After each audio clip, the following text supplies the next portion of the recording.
Bryce Young needs to be praised, which is an unusual stance considering it's pretty popular right now to dump on Bryce Young. And yeah, exactly. And anybody involved in that Panthers offense seems to be pretty popular to get dumped on right now. Bryce Young needs to be praised for maybe the most simple but also the biggest question of his season, for making it this far into his rookie year. He is 5'10", 200 pounds at best. If I had to guess, by this point in the season, we're pushing 194. He took an absolute beating for most of the season through lack of help from his offensive line, lack of getting open from his receivers, lack of help from his play caller, and also holding the ball on too long himself. But he's made it to the final week. You want a list of quarterbacks who play the same position in the same league, are more substantial in size, and did not make it to the final week? Aaron Rodgers, Daniel Jones, Joe Burrow, Deshaun Watson. Do we count Kenny Pickett? Yeah, we can count him. Kenny Pickett, Kirk Cousins. He missed a bunch of games. Anthony Richardson, Jimmy Garoppolo, Justin Herbert. We could go on. You said Richardson, right? Yeah. I did say Anthony Richardson. Yeah.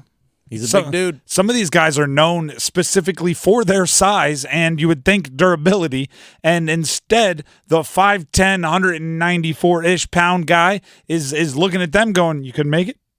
You can make it this far? I missed one game with an ankle injury. I still don't believe that was an injury. Yeah, it wasn't.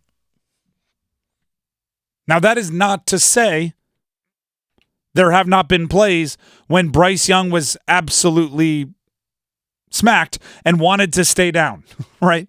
In the NFL, there's a lot of cameras. So when you get the hit, they're zoomed in on the face and you see the eyes go, oh, man. Not to say he hasn't been hit pretty hard by defensive players. But he always got up, right? He always got up, and there is something there.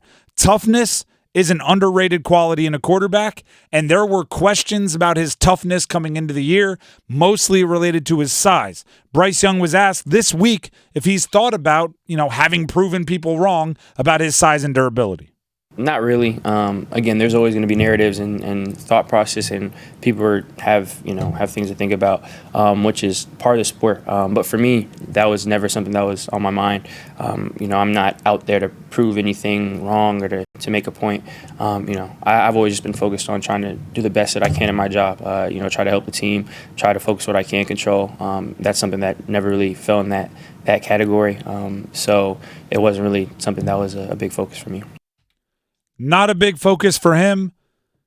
Yes, a big focus for everybody watching him.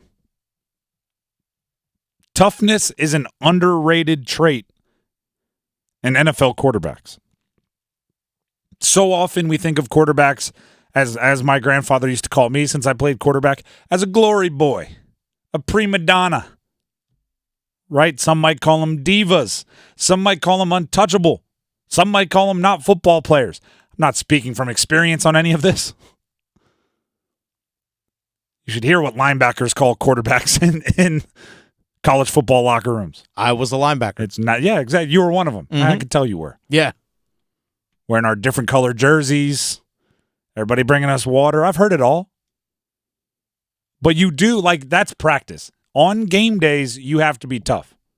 And that's where you earn your stripes. But even more importantly than just being tough, it's being effective while being tough, right? It's playing through injuries and playing well through injuries. I always think of Kyler Murray in this argument because Kyler Murray, let's be clear. When Kyler Murray is healthy, he's really gosh darn good. And he's really fun to watch. He's the king of taking 30 steps to go 10 yards. But he's still faster than guys that took 7 steps to go 10 yards. He's like a I don't know. He's fast and fun to watch. I'll put it that way. When he is 100% healthy, he is really, really good. So good that the Cardinals, I believe, could have a shot at one of the top quarterbacks in the draft and still would stick with Kyler Murray over them. even though they have to pay him a bunch of money, and he might bring back a ton in a trade. But if you go look at his career, he only has to be banged up a little bit for his play to drop considerably. Right? As soon as he has a sore shoulder, as soon as he's questionable on the injury report, he's not the same guy, which really hurts because, right, in the NFL, you're gonna get hit. You're gonna get hit. You're gonna have bumps and bruises. You're gonna have sore shoulders. You're gonna have bruised ribs. You're gonna have knee braces on. Like it's just gonna happen. And if you can't play well through that, it becomes an issue. And that is the concern, right? I didn't bring up Kyler Murray out of nowhere. Kyler Murray measured in at the combine at almost the identical height and weight as Bryce Young. So it is a concern with a quarterback that is the same size as Kyler that maybe when he gets hit, when he gets bumped, when he gets bruised, he won't be the same guy. But that's not what it looked like this year. He looks to be a guy that's tough enough to play well through bumps and bruises. Now, I'm not saying he always played well this year.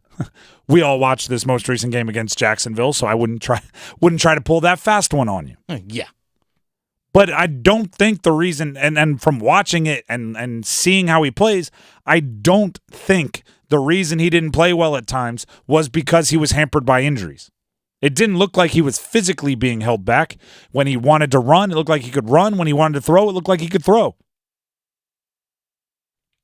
And that's more than you could say about a ton of quarterbacks by week 18. So, like, you know, I talked about this going into the draft, okay? Going into the draft, when there was still that, oh, who are the Panthers going to take? Who are the Panthers going to take?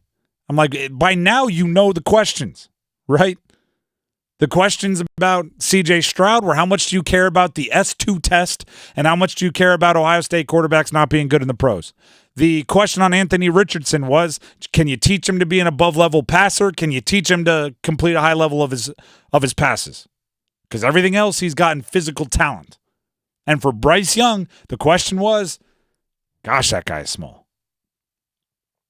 Turns out, questions we should have been asking were other questions, but the small isn't going to affect him that much. And that is deserving of praise. That alone right there is deserving of praise. So if no one else wants to find anything to be happy for Bryce Young about, I will. I'll say congratulations on at least starting week 18. At least starting week 18. And 17. And 16. And all except for, what was it, week 3? Yeah, it was week 3. Which I'm skeptical. Here's the thing. Anthony Richardson was already hurt at that point. He already got knocked out of a game. He was hurt twice by then, and the season-ending injury was coming the next week. Yeah. I mean, Will Levis had to leave last week's game. Can't remember if you mentioned his name or not. You want to talk about like a physical specimen. I mean, I think he's wound a little tight with there's a little of that. His muscles are a little sinewy. They're stretched. He's jacked. Yeah. Jacked. And the last point of this is most of the other quarterbacks that haven't been as durable have had better protection, have had play calling that doesn't expose them as much, have had receivers that'll get open quicker. He's been dealing with a lot and still standing up, right? There's I think it's a Chinese proverb, but it used to be on Dwayne Wade's shoes when he was with Converse. Fall 7, stand up 8, which never made sense to me because how do you stand up one more time than you fall down? Like, I get what you're trying to say. Every time you fall down, stand back up. But the proverb needs work. We'll workshop it. Should be fall 7, stand up 7. But it used to be on Dwayne Wade's shoes. I remember that. You give him credit for that. By the way, Thomas Brown, their offensive coordinator, was speaking with the media earlier, and he was talking about Ike Ekwonu, but he said there are things I could have done in play calling to help Ike more with chips and help from tight ends and running backs and plays that would have gotten the ball out of the quarterback's hand faster. That was the offensive coordinator saying that about the left tackle. What I heard was there were things he could have done in the play calling to help Bryce Young. Like chips to help Ike Ekwonu and getting the ball out of your hands faster. Bryce Young, I give him a lot of credit. Praise for Bryce Young. I haven't heard much of it this week.